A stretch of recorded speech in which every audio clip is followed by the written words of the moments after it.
Good evening, everyone. Welcome to the Geographic Society of Chicago's webinar, where our guest speaker, Dominic Pacyga, will present on two Chicago neighborhoods, Back of the Yards and the Union Stockyard. I'm Jill Andrada from the GSC office, and I'll be moderating today's event.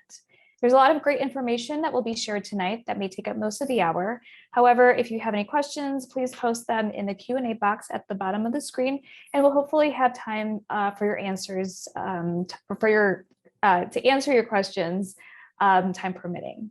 If this is your first time attending a GSE event, welcome and thank you for tuning in. The Geographic Society of Chicago has educated the public about geography and its important uses since 1898. Today's GSE trains students in the latest geospatial technologies. Through services such as our geospatial technology programs, we offer unique educational experiences that harness the power of maps and the integrated tools of GIS, Geographic Information Systems, to solve environmental and community issues.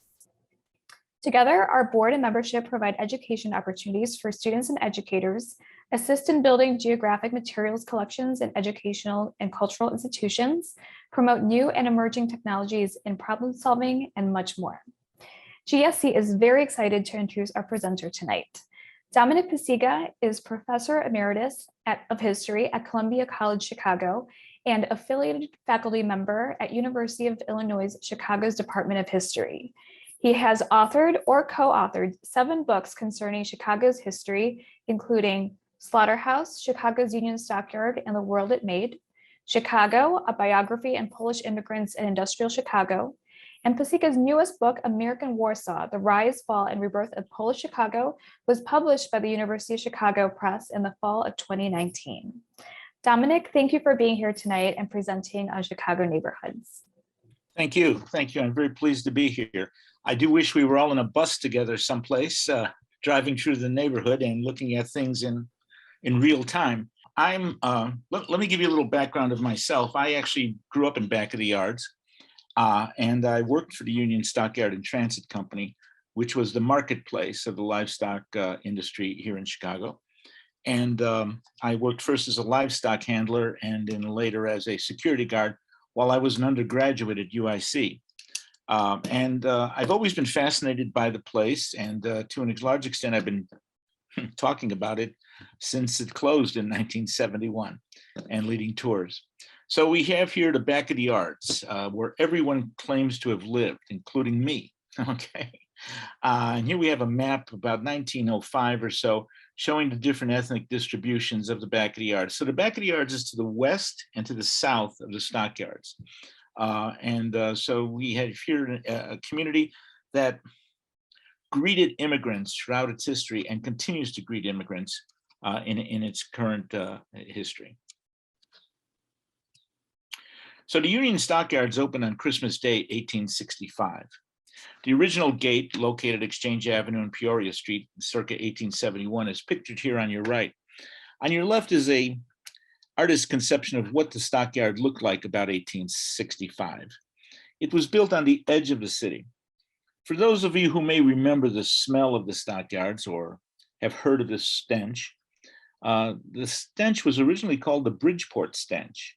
Most of the packing houses were located in Bridgeport before 1870, along the South Branch of the Chicago River. After 1870, they began to move to the Union Stockyard, which was just outside the city. So this is before annexation of 1889.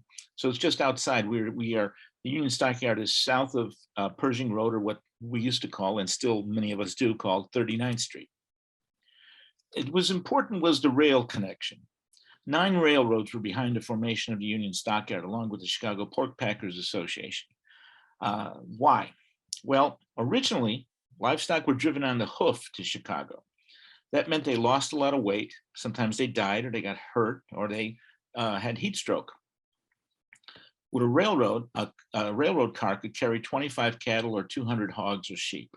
It was faster, it was more efficient, and most importantly, it expanded the hinterland of the market. The Chicago Union Stockyard, after it opened on Christmas Day, 1865, and by the way, what better way to celebrate Christ's birthday in the most capitalist city in America than to have a stockyard open on December 25th? It expanded its hinterland so that eventually cattle from all over the country came to Chicago.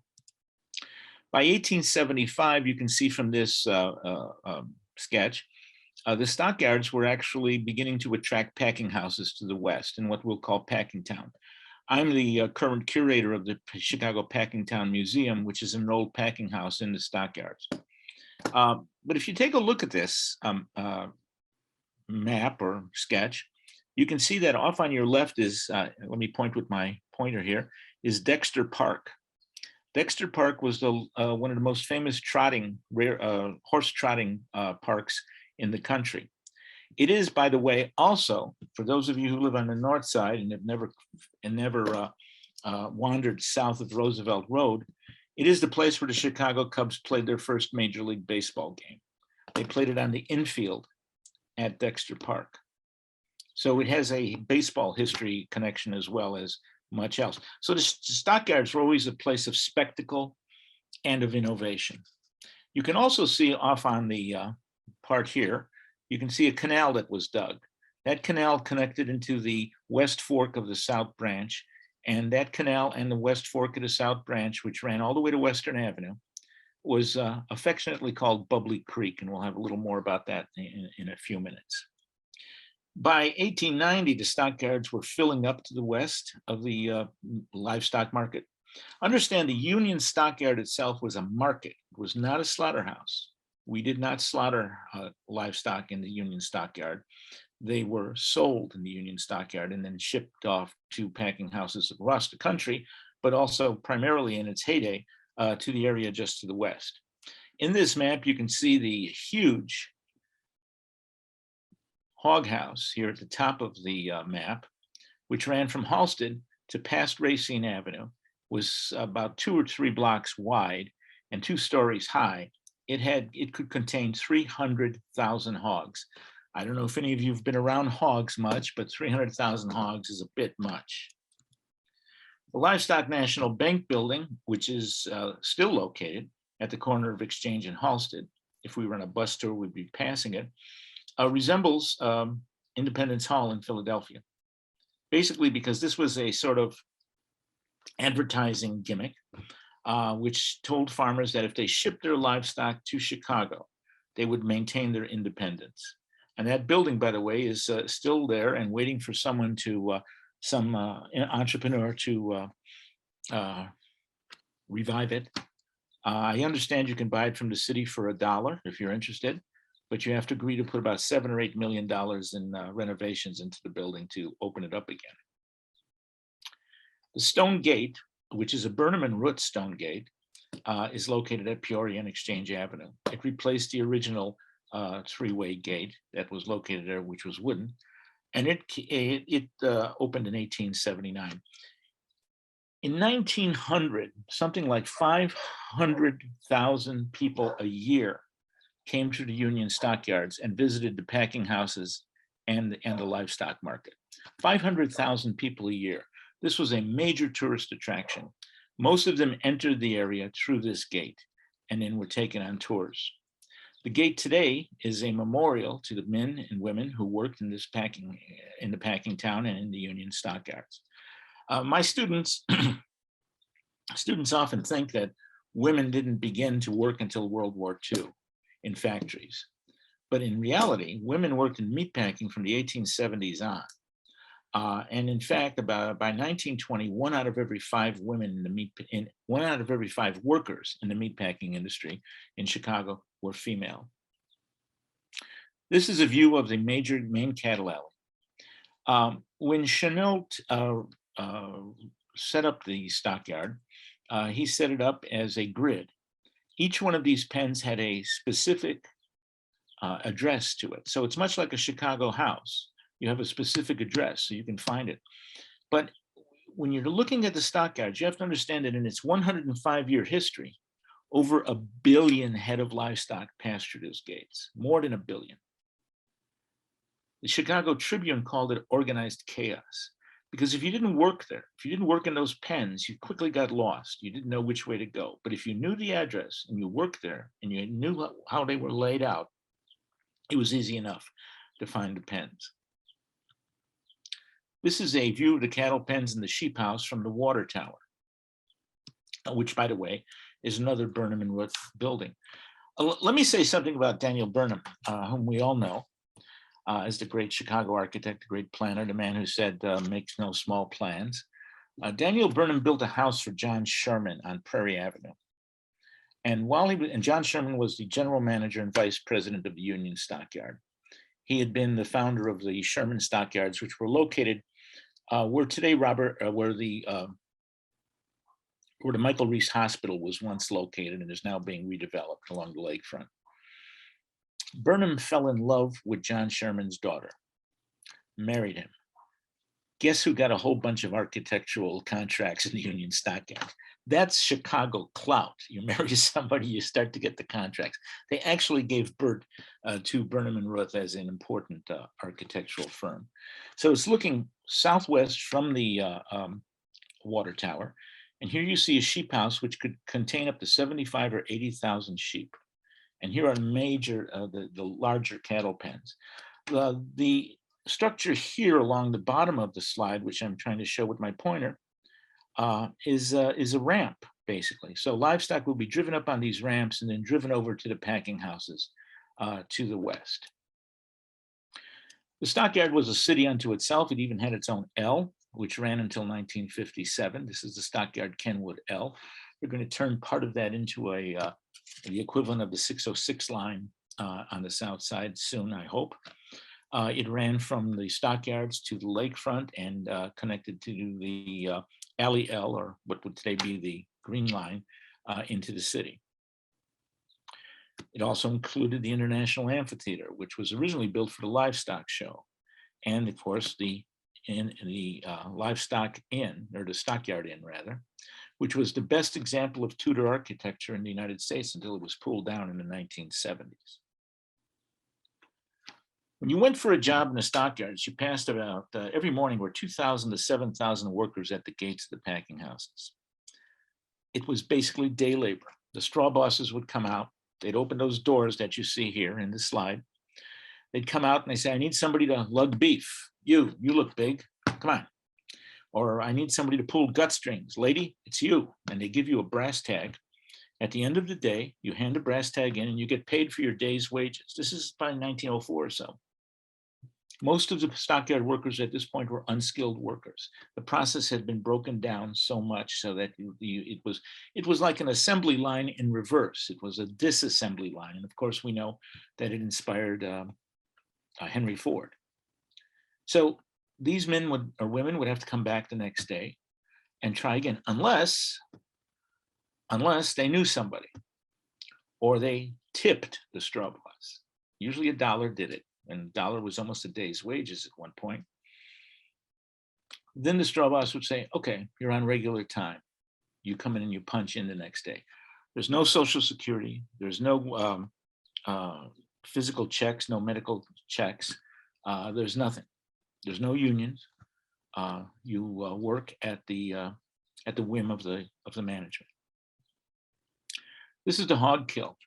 The Hereford wheel here, which was used first in Cincinnati, but brought to Chicago during the Civil War. Here you see a man known as the shackler. He would grab the hind leg of the hog and the hog would be lifted up into the air by the wheel and then sent on its way to the next person, which was the sticker. Here is a hog being removed of its hairs in a hog bristle machine. So you're talking about mass production mechanization. What the stockyards were in the 19th century was what in Japanese is called a satori. You know, it's a slap in the face. It's an epiphany. And most people knew how livestock were killed. Many Chicagoans and either grew up in farms in Europe or in the United States. They knew what grandma did when she took the chicken and she wrung its neck. They knew what grandpa did when he hung a hog up in the tree and slaughtered it. It took, in 1890,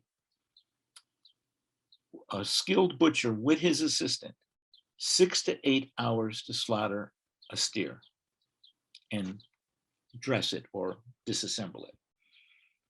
For a hog, it took about 4 to 6 hours. At Armour and Company, it took 36 minutes to slaughter a steer and 24 minutes to slaughter a hog. This was mass production. This was the future. This is what we call the modern. And it was startling to people. That's why they came and that's why 500,000 people a year came to the stockyards and saw the process. Here's a cattle stunner who's hitting the steer in the head with a sledgehammer, knocking him cold, and then going on to the process. Basically, unskilled labor flooded these stockyards. So many of the workers had originally been agricultural workers, whether they were in Mississippi or Poland or Ireland or Germany. The first wave of workers were native-born Americans, native-born white Americans. Later, the Irish and the Germans began to predominate. And then quickly they were replaced by Poles and Lithuanians and Slovaks and Eastern Europeans, who in turn were replaced by Hispanics, primarily Mexicans, and African Americans. The picture here at the lower part are women working in the sausage department, and they're doing piecework. That means they're being paid less than 1/2 cent probably for every sausage they cut in 1905. Women workers. Women were not allowed to take up the knife until 1894. You can understand men don't want women running around with a knife. Okay, so these are women workers working in the sausage department after 1894. Bubbly Creek, it was the open sewer for the packing houses. It ran red much of the time. Also, all kinds of offal, that is the byproduct of the slaughter process, were just dumped into the river. You can see here how crusted over it was. This is the Morgan and Pershing Road, what would become Pershing Road Bridge at Morgan Street. It was a highly polluted river. It remains a highly polluted river. Much of it has been filled in. If you drive Pershing Road today from Halsted to Ashland Avenue, you're basically running over the canal and part of Bubbly Creek. And it once extended all the way to Western Avenue. So from about 10,000 west to about 2,400 west. So it was a fairly large water system. And at one point, Swift and Armour began to realize that they could use offal to create byproducts, and began to cut down, at least on some of the pollution in the river, which, by the way, ran into the main branch and then went into the lake. This is, when we get to the neighborhood, the back of the yards, this is what Ashland Avenue looked like, looking north from about 46th Street, circa about 1901. So you can see the packing houses off to the west, some smaller structures off to the east. I'm sorry, packing houses off to the east here, and there's housing structures off to the west. So you're looking north on Ashland Avenue from about 46th Street. This is here is a cabbage field, really, which was local people grew cabbages until it too was filled up for industrial and retail purposes. Whiskey Row was one of the predominant places on Ashland Avenue. From about 40th Street to 45th Street, there were over 40 taverns in a row. The packing houses did not have cafeterias. Some did not even allow bathrooms.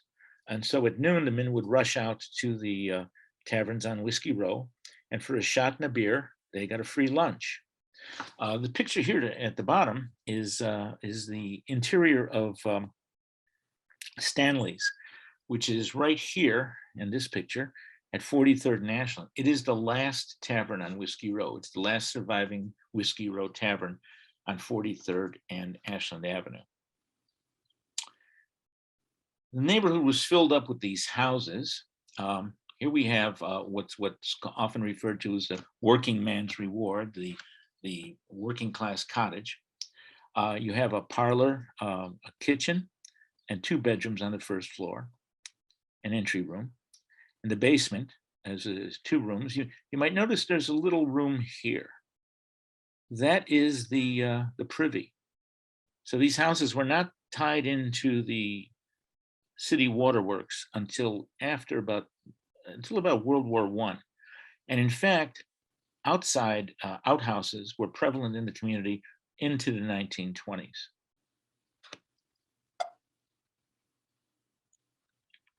Okay, so this is, so here we see back of the yards housing in the early 19th century. These are the homes that were being advertised there. This is a typical alley in the neighborhood. Yep. These are the homes that are standing today. They are basically the same. These are wood frame, balloon frame, 2 flats and 3 flats. Most of these flats are 4 rooms to 6 rooms. That is, they have 2 bedrooms, a living room and a kitchen and a bathroom now, which was added on later. Or they are 3 bedrooms and a living room, dining room, and a kitchen. These are homes along South Hermitage Avenue. Here we see another street scene showing you the buildings and the domination of a Catholic Church here. This is the Church of the Holy Cross, which was originally Lithuanian. We'll talk about it a little bit later, but today is largely a Mexican-American parish. In back of the yards, there were 14 Catholic churches within less than 2 square miles. That's better than Rome, okay? And you also had a large number of Protestant churches and several synagogues. These were institutions which were created to harbor these immigrant communities. If you took the Stockyards and you put it in the middle of a circle with a diameter of about 3 miles, you could count over 30. I believe I counted actually 36 Catholic churches within that circle. Every wave of immigration that transpired, every wave of immigration that affected Chicago really was represented in this community. Here we have Seward School. Seward School is located on 46th and Wood Street, 46th and Wood Street, 46th and Hermitage. Today it's the Seward Communication Arts Academy. It was the first school to offer night classes. It also offered technical classes, that is industrial arts. There were night classes for immigrants to learn English at Seward School. This was championed by Jane Addams. Tilden Technical High School originally, but now just Tilden High School, was located just to the west, just to the east of the Stockyards and to the south in the Canaryville neighborhood. And by the way, it's not named after the presidential candidate that lost the 1877 presidential election to Hayes. It is named after a fellow named Tilden, who was a meatpacker and president of the meatpacking company known as Libby McNeil and Libby, which you may know more about as a packer of fruit cocktails, but it really made its first fortune as a meat packer. Just to the west of the Stockyards, if we were in a bus, we would stop here and take a look. This is Davis Square Park. Davis Square Park is the first of the progressive era parks to be located in the city of Chicago, one of the first. It opened in 1905. It was designed by, once again, Daniel Burnham, and by the Olmsted brothers, the successors to Frederick Law Olmsted.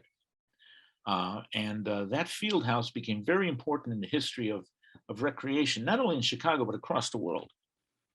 Because what it provided for, now, first of all, this park was laid out on a napkin, and this napkin, by the way, is in the archives of the Chicago Park District. I've seen it. It's a napkin that Jane Addams drew up a map of the park she envisioned here. And Burnham accepted that and then took off with his design. The idea was that Jane Addams was opposed to alcohol and saloons. Now you have to understand, you had 40 saloons along Ashland Avenue, but you had 3 saloons per block. Anybody could attend, could be a patron of the saloons on Ashland Avenue.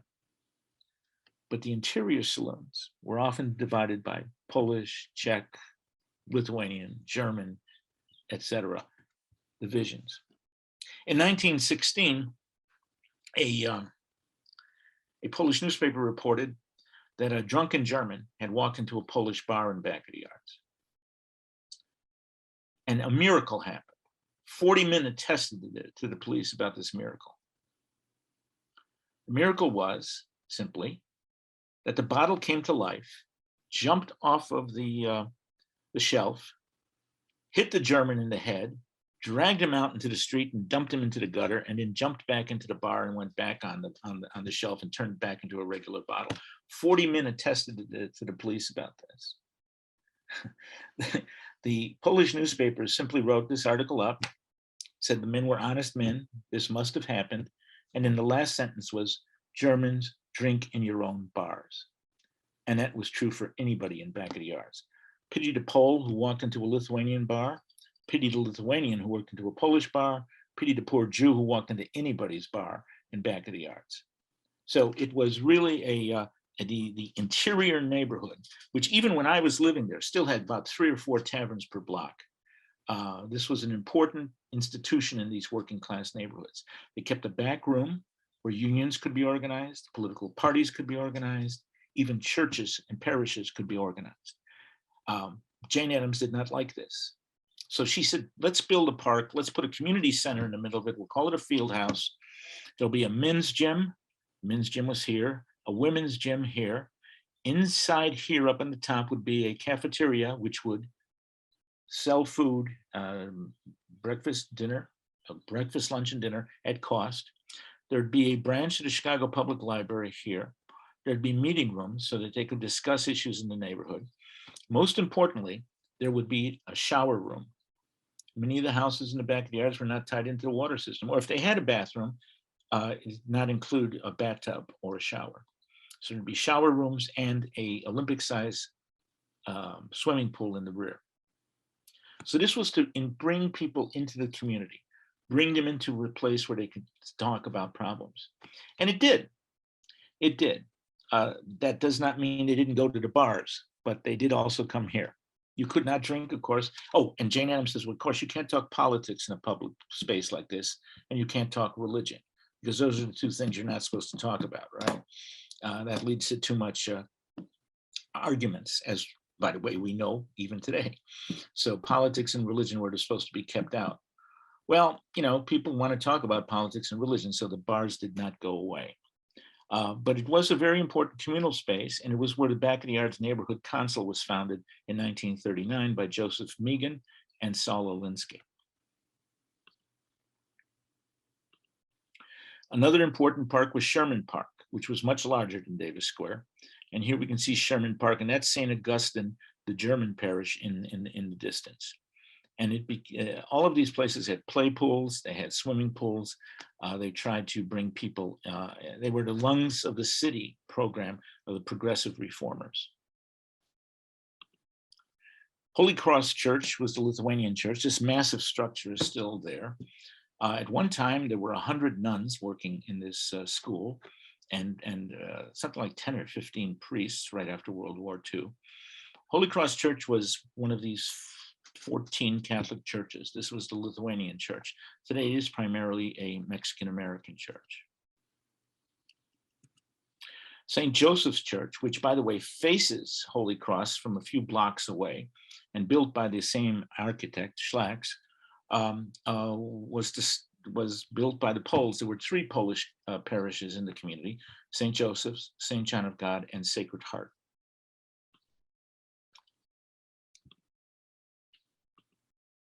Here's a picture of St. John of God Church. St. John of God, by the way, the front of it has been taken down and moved to a suburban location. The parish itself was closed down a few years ago. Much of the architecture in the community was demolished over the last few years.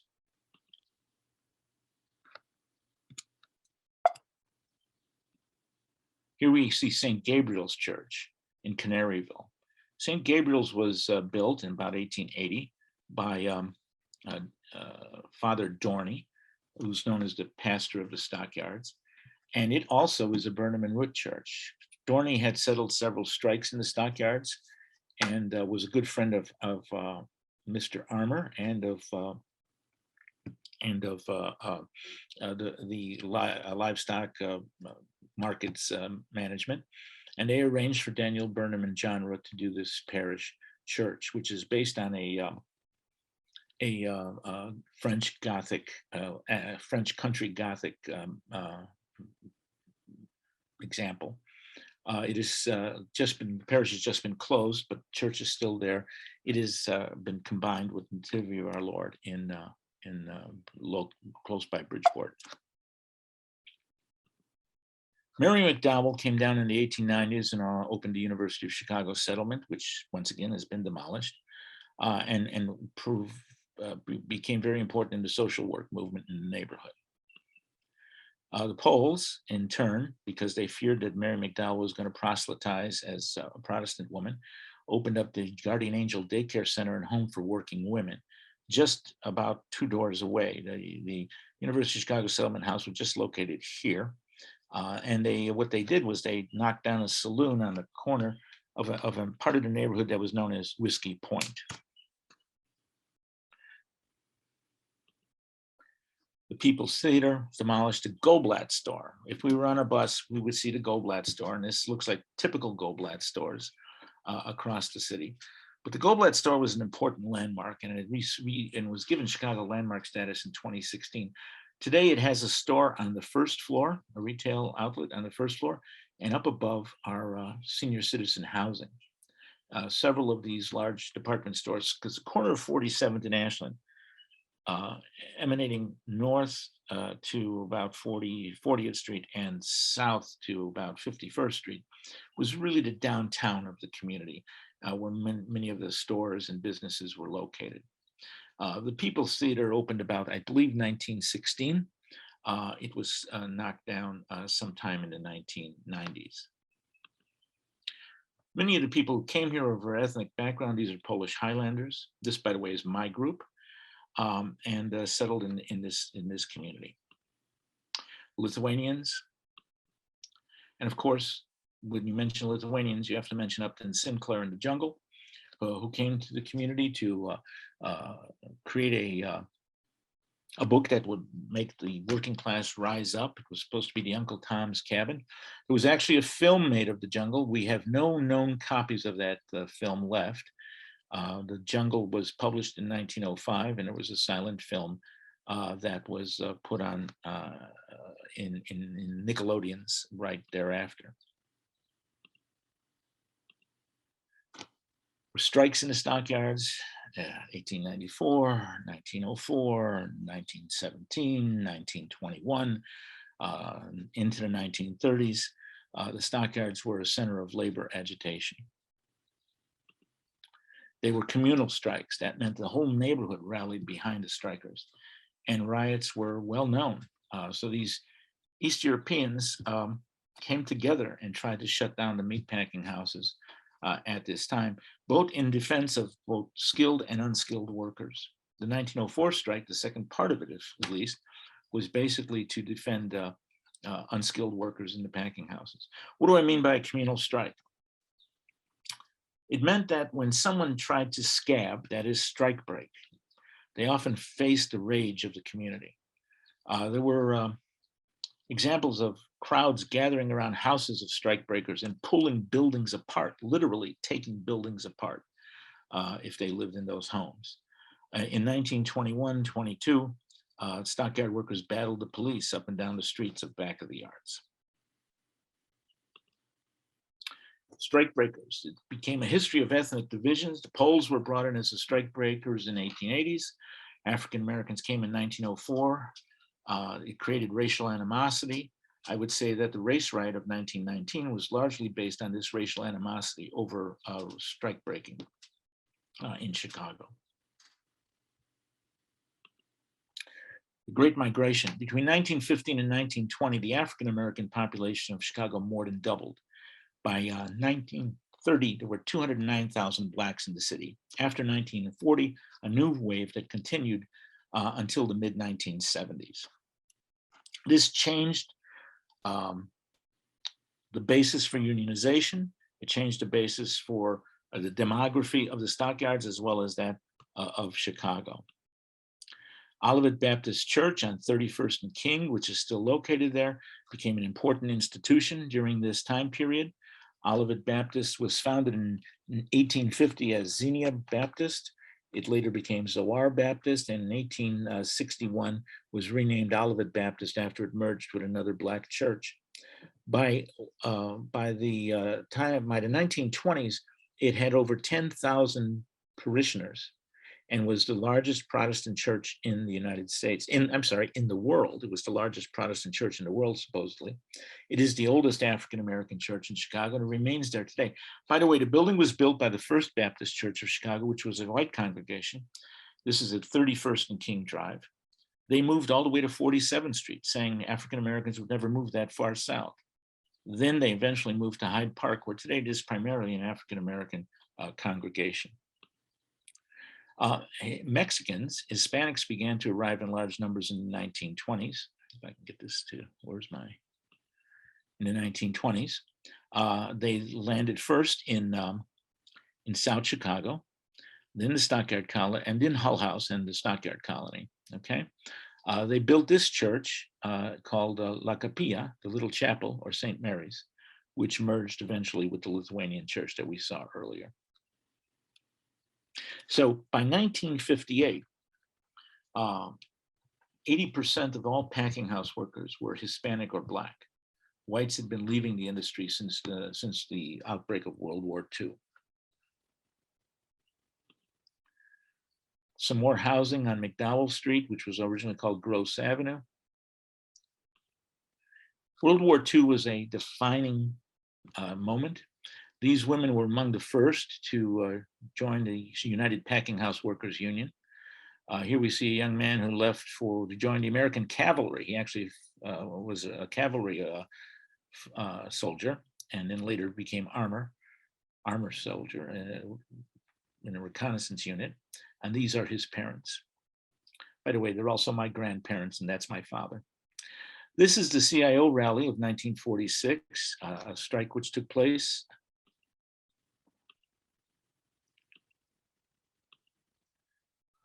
And this is the famous mural, The History of the Packing House Worker, which was put up in 1974 at 49th and Wabash at the headquarters of what was once the United Packing House Workers of America.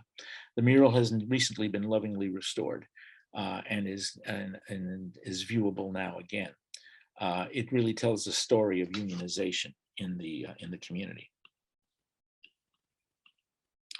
The industrialization took place.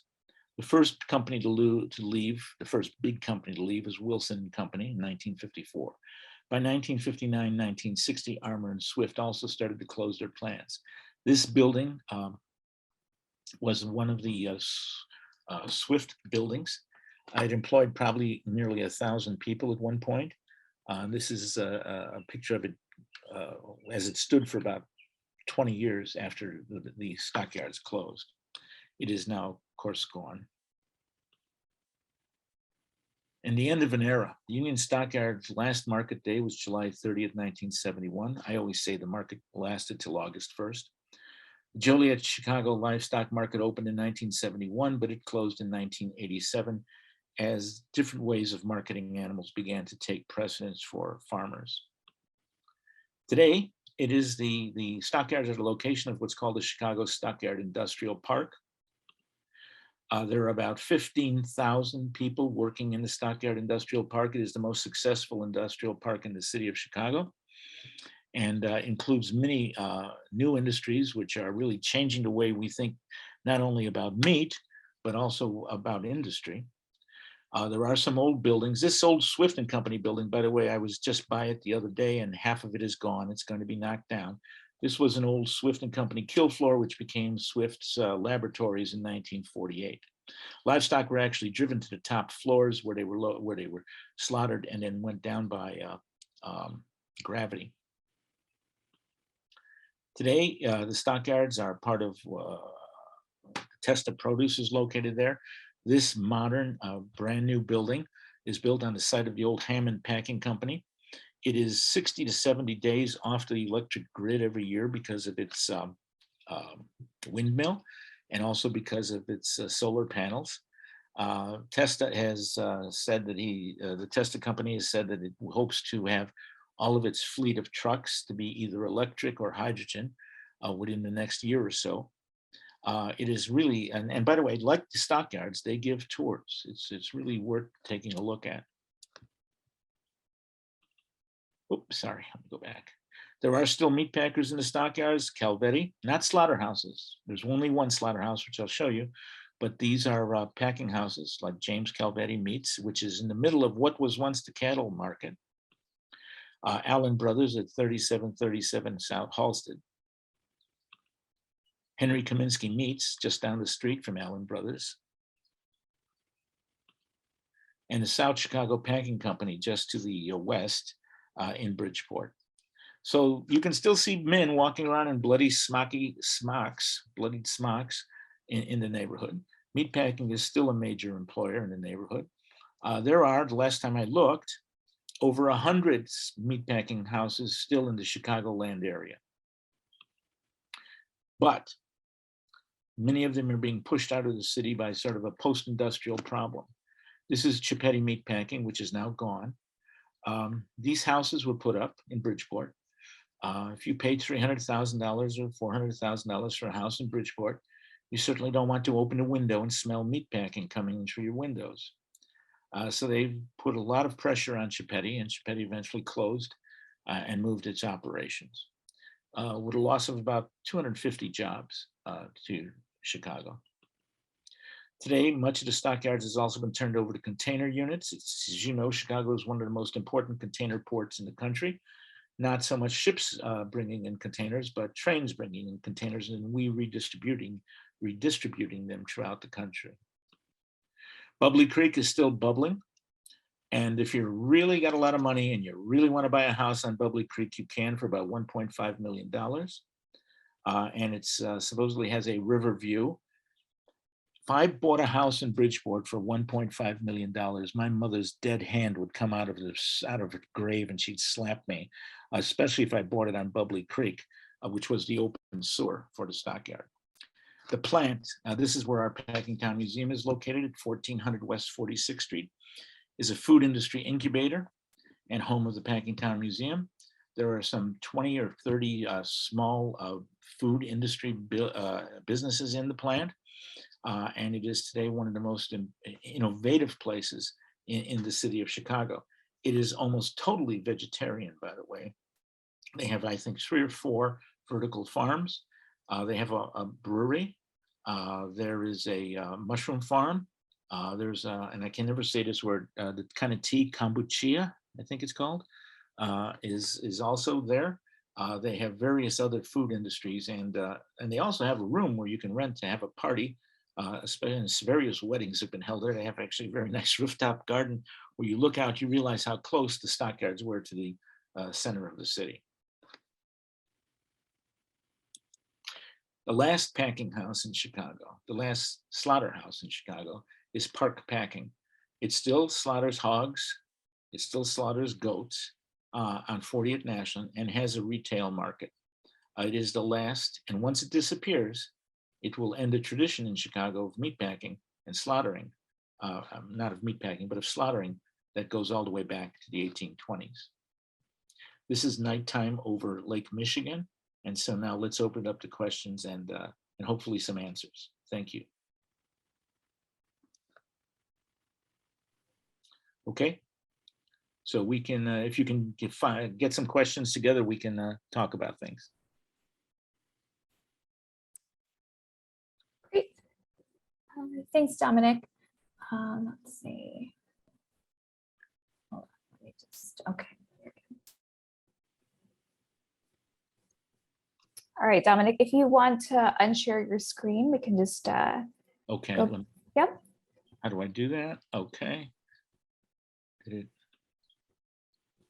Okay, there we go. Okay. Wonderful. Great. Thank you again, Dominic, for presenting. Your presentation was filled with a lot of interesting stories and facts about like how the neighborhoods have evolved over the past decades, specifically the demographics, warehouses, architecture. I've lived in Chicago all my life, so it's really interesting to learn about those neighborhoods. We did get a few questions. First question is, it seems that the parks and field houses were to be for all people to be able to use equally, not ethically aligned. Or not ethnically aligned. Did they accomplish this, or did the parks and field houses succumb to becoming for certain ethnic groups? Well, yes and no. Certainly they were intended. When Davis Square Park opened, there were demonstrations by Czech, Polish, German, other gymnastic groups, the Turnvereins, etc. It was supposed to be open to everybody in the neighborhood. But as you know, Chicago neighborhoods were very segregated, and these parks were located in neighborhoods that were that certain groups predominated. But Davis Square Park was sort of located in an area that became more and more Polish and Lithuanian, and then Hispanic. And certainly all those groups she shared in the park. It did not have the kind of ethnic diversity that was perhaps originally predicted, basically because these neighborhoods were ethnically defined and segregated, and also because street gangs kept other people out. So it was yes and no kind of answer. Sorry. Okay, next question. Has there been gentrification in back of the yards? And I guess another question that someone had asked, who lives in back of the yards today? Today, the back of the yards is primarily a Hispanic and African-American neighborhood. It's Hispanic in the northern section, and it's more African-American in the southern section of the neighborhood, though there's also movement in both ways. There's small Asian population, and there's also still a small East European population. In fact, I have cousins who still live in the neighborhood. But gentrification has not really taken off here. So, and not surprisingly, because this was the poorest of the four Stockyard neighborhoods, the four neighborhoods that touched on the Union Stockyards. That would be Bridgeport, McKinley Park, Back of the Yards, and Canaryville. And both Canaryville and Bridgeport are seeing gentrification, and McKinley Park is beginning to see the beginning of gentrification, especially as the Chinese population moves southwest on Archer Avenue, as Chinatown has expanded in the last few years. So you're starting to see increased gentrification in these communities, but not so much in Back of the Yards. Some new housing has been built, but very little. There is, however, a great deal of industrial development. So it remains basically what it was, a port for immigrants, and on the lower rungs of the economic ladder. And there are plenty of jobs in the stockyards. Well, plenty. There are a lot less than there used to be, but there's still 15,000 jobs or so in the stockyards and in adjacent communities. So this area still remains basically a working class, lower class community. Great. Another question is Canaryville east of Back of the Yards, and who lives there now? Canaryville's east of the Stockyards and east of the Back of the Yards. Yes, it's basically east of Halsted Street, over to the railroad line, which cuts it off from the railroad lines that are just west of the Dan Ryan Expressway. Canaryville was originally an Irish, originally it was actually a white Anglo-Saxon Protestant community. I mean, Gus Swift actually lived there. So many of the meatpackers, actually, Darling lived there, Darling and Company's owner, for a short period of time. Swift would have stayed there. His wife hated the neighborhood. She wanted to get out, and she didn't like the smell of the stockyards and all these new people that were moving in. So it became basically an Irish community, an Irish working class community. Today it is more diverse. It is, there are a small number of African-American, larger numbers of Mexican and Asians, but it still has much of an Irish character.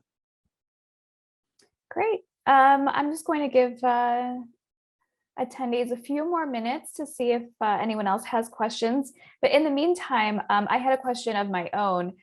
You showed a lot of really great photos from history until now in regards to architecture.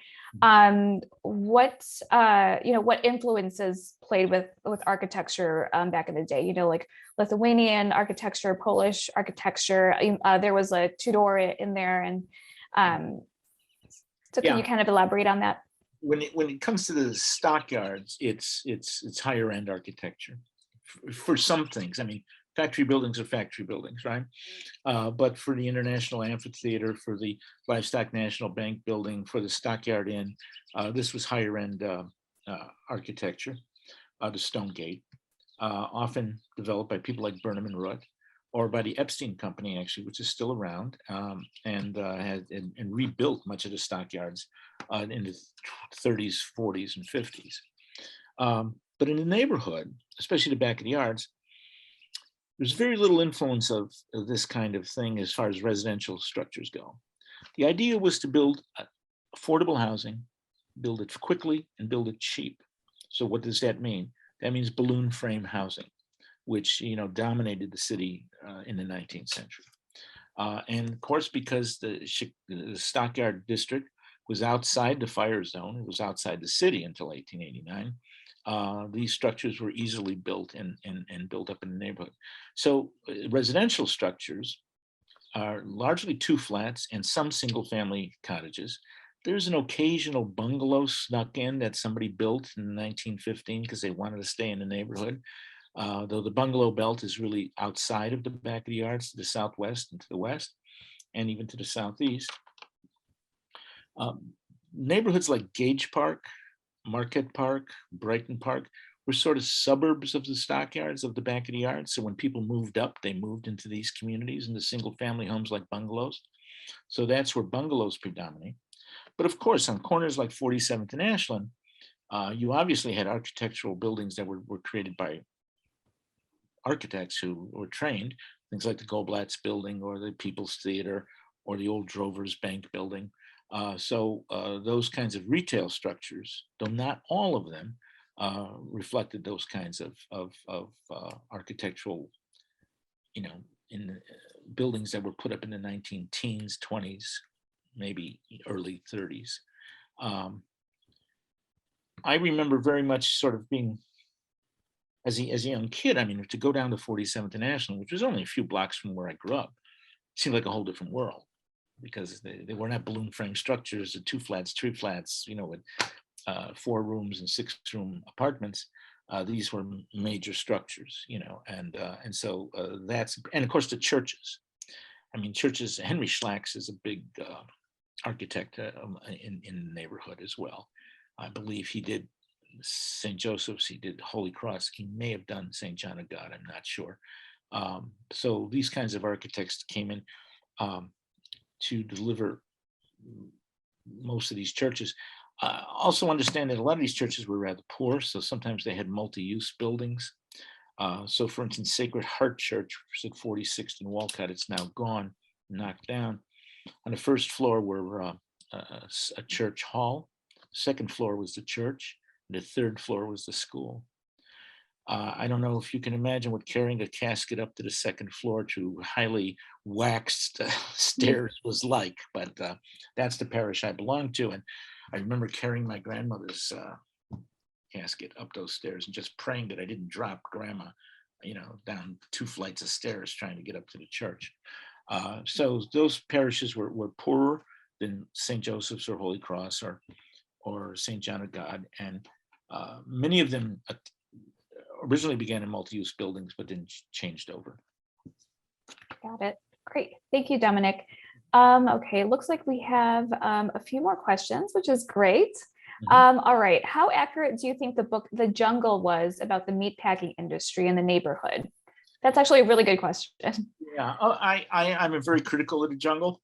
I think it's a historically important book, and that it brought about the Meat Inspection Act and the Food and Drug Act, and Teddy Roosevelt used it as a sort of bat to knock the packers down. But Sinclair took the rumors of 50 years and put it in his book. He only visited, I believe, the stockyards 3 times. He lived in the neighborhood, but he only went through the packing houses 3 times, and those on guided tours. So, there's sort of this impression that he worked there, or he, was in there all day long. He stayed for a while at the Stockyard Inn, actually, which was then called the Transit House. It was a different building. And then he also stayed at the University of Chicago Settlement House for a while. But Mary McDowell, who was the head of the University of Chicago Settlement House, condemned the book. She said it was totally inaccurate. The thing that bothers me about the book is really not so much its depiction of its work or so forth, but it is a damn depressing book. It is, they don't have, nobody has fun in that building, I mean, in that novel. I mean, it opens with what could be more joyous than a wedding, right? And the wedding is just terrible. It just destroys this family, and they've got all this debt left over from it. And so I grew up knowing people that were there when Upton Sinclair was there. And they were still in the neighborhood when I was growing up in the 50s and 60s. And I wondered why. And basically, I mean, there's also, Upton Sinclair's father was an alcoholic. And so he was very anti-alcohol. And he saw the saloon as an issue of evil. But those were communal saloons. Those were people gathered. They had, people work 6 days a week. They wanted some place to gather and have fun. And so the back rooms were for weddings. They were for dinners. They were for organizing fraternal groups. They were not as sinful and ugly and terrible as Upton Sinclair portrayed them. And so I was very bothered by the book and remained very bothered by the book, and I'm critical of it. On the other hand, it did do what it was supposed to do. I mean, well, it didn't do what it was supposed to do. He really wanted to cause a socialist revolution that would, change the world. He was unable to do that, but he did, of course, bring about a good deal of reform. And the meat packers were not to be defended. I mean, they, the big meat packers actually wanted reforms because they could do it. They could afford to do it. Swift, Armour, Hammond, they could afford to do these reforms. The little meat packers, who were their rivals, right, couldn't, and that put a lot of people out of business as well. So it's like all things in history. It's a mixed bag. All right. Next question is, what is the story of the gate in the History Museum? I'm not. Chicago History Museum. Yes, it's right where the cafeteria is, or the restaurant is. That was originally on Bank Alley, which was the entrance to the Livestock National Bank, or the Stockyard Bank, changed its names various times. On Bank Alley, next to the Exchange Building, in the livestock pens, and those are actual men who worked in the industry. They were mostly commission men and salesmen and buyers. When the bank moved to Halsted and Exchange, into the building that looks sort of like Independence Hall, and after the transit house had burnt down and they were creating the Stockyard Inn, that gate, it was not really a gate, it's a doorway, was taken down. It's all terracotta, and moved. It became the entrance to the Stockyard Inn off of Exchange Avenue. So when I was there, that was the way you entered the Stockyard Inn, off of Exchange Avenue. And then after the Stockyard Inn closed, it was taken down and reestablished at the Chicago History Museum. And I'm very grateful. It's a beautiful terracotta structure, and does really recall, there's all kinds of little symbolism in there, and real people being symbolized in that structure. In the Stone Gate, which is close to where it was originally, in the Stone Gate, there's a steer staring down at the street. It's called Sherman the steer, and Sherman was the prize-winning steer that John Sherman owned, and he named it after himself. And then it won prizes, and then he had it slaughtered, and the meat distributed to his friends. And Daniel Burnham, who was his son-in-law, made sure that steer looked down on the stockyards from 1879 on. So there's a lot of personal stuff in these kinds of things. Interesting. I'm going to have to check that out at the gate. Yeah. All right. So next question is, do you believe that there remains ethnic problems in these neighborhoods? Oh, sure. Yeah, absolutely. There are, unfortunately, in this community, there's a good deal of gang problems. And sometimes those gangs are based on ethnicity, sometimes they're based on race, sometimes they're just based on territory. But those issues remain. And gangs are nothing new in Chicago. Gangs have been around in Chicago since 1833. in the 1920s, Trasher wrote a book called The Gang, in which he interviewed members of 1,300 different street gangs in the city of Chicago, more than 1,300, many of them in back of the yards. They were smaller groups. They weren't as well armed as gangs are today. Gangs are pretty well armed today. And for instance, there is a group of down there called the Saints. I knew the Saints when they were first created. They were created largely by a bunch of altar boys from Sacred Heart Church. They were all Polish. Today, the Saints are largely a Hispanic group. I think that, and actually, there's been a lot of violence in the neighborhood recently, in these last few years especially. Ethnic clashes are part of life in this city and have been from the very beginning. The anti-Chinese violence in Chinatown, black on brown, brown on black, black on yellow, yellow on black, yellow on brown. I mean, and you know, used to be mostly white on black, black on white. That has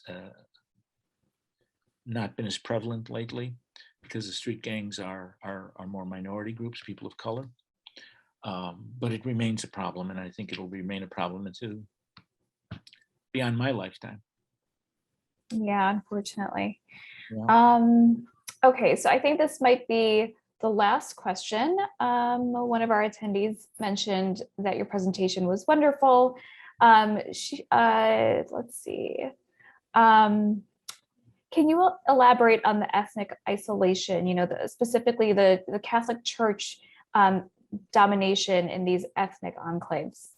Yeah, I mean, truly. So, okay, so when a new group comes into the country, remember, most of these people are from an agricultural background, even new immigrants today from Mexico, et cetera, Asian, et cetera, also often come from an agricultural background. They're now thrown into this industrial milieu. And so they look for some sort of sense of protection. So they try to create what would protect people from cradle to grave. You know, and if you're Catholic, even beyond the grave, right? You can pray for souls in purgatory and get them into heaven. So that these communities try to create themselves as insular and protective of their own people and to protect their culture. So for instance, in most of these churches,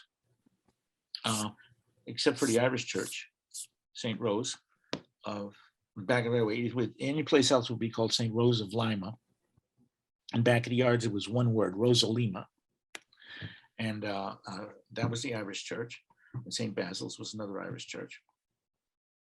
Except for those churches, half the school day was in the native language.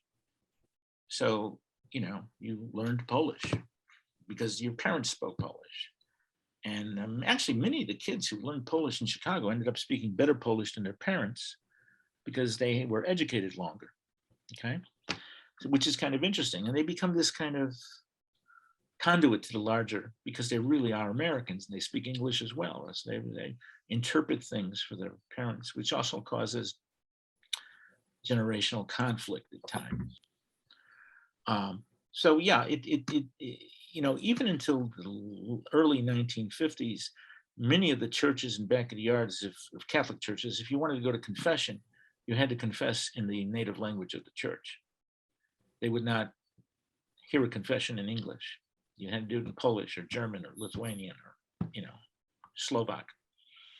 And later on, many of these languages were kept on in the grammar schools almost as ornamental, once again in an attempt to keep the community together, even though perhaps they didn't teach the language as strictly or as well as they once did. Once a month you would learn Polish, or once a month you'd learn a little Lithuanian, and that kept non-Lithuanian kids or non-Polish kids from going to those churches. So it was an attempt to create a sense of community, and you created an immigrant ghetto.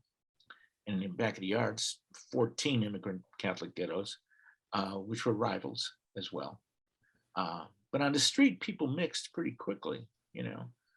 There were a lot of intermarriages. Often the intermarriage meant that the children would go to the school of ethnicity that their mother was, because mothers tend to be sort of the caretakers of the family culture at this time period. But if you think about it, there was a Polish church, 3 Polish churches, 2 Irish churches, a German Catholic and a German Protestant church. There was a Slovak church and a Czech church. There was a Mexican church. There was a French Canadian church. There was a Carpato-Rusine church. There was a Ukrainian church. So there was just a huge amount of these kinds of institutions. Often, so Catholics, at least until Vatican II, on Holy Thursday, the day before Good Friday, used to make a pilgrimage. You were supposed to make a pilgrimage to 6 parishes. Well, back at the Yards, you could do that walking around the block, basically, because these parishes were there, and they were, symbolic of those various communities.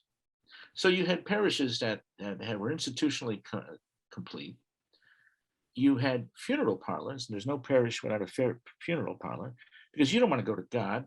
If you're Polish, you don't want an Irishman taking you to God, right? Because God's Polish, and he's not going to accept you if an Irishman introduces you.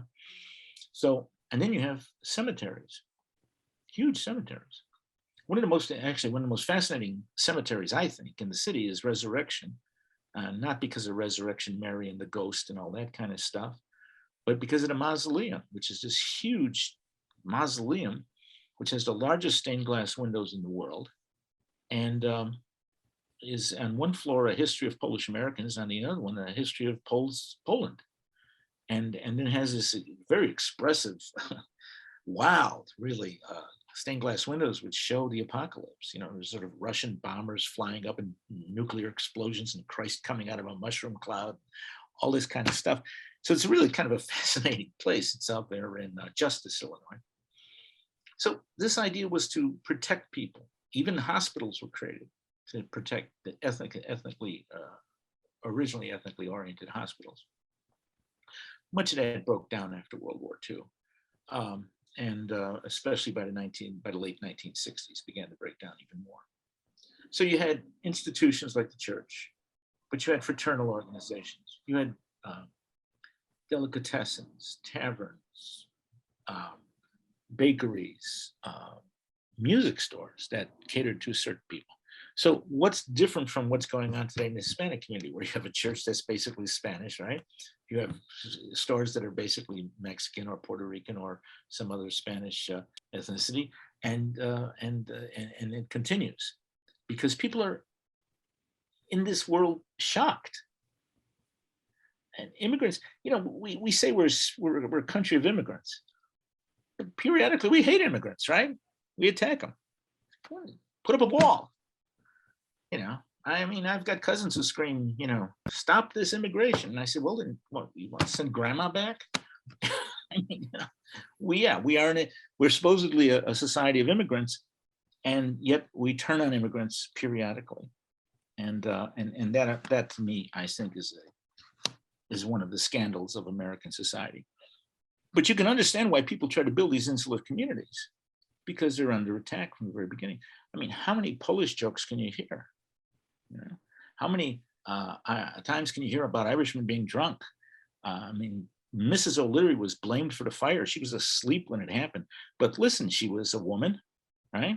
Only woman be stupid enough to, milk a cow at 9 o'clock at night and put the lantern by its foot. She was an immigrant. She was Catholic, and she was Irish. She was everything that everybody hated in 1870. So of course she was blamed for it. And we've been doing that ever since. I suppose today we would blame one of these newer groups. Well, I guess you just heard the gospel according to Dominic Pacyga. Oh, great. Thank you so much, Dominic. You provided so much information, and I'm sure our members and individuals who tuned in tonight really enjoyed your presentation as well. And thank you to everyone who attended tonight's webinars as well.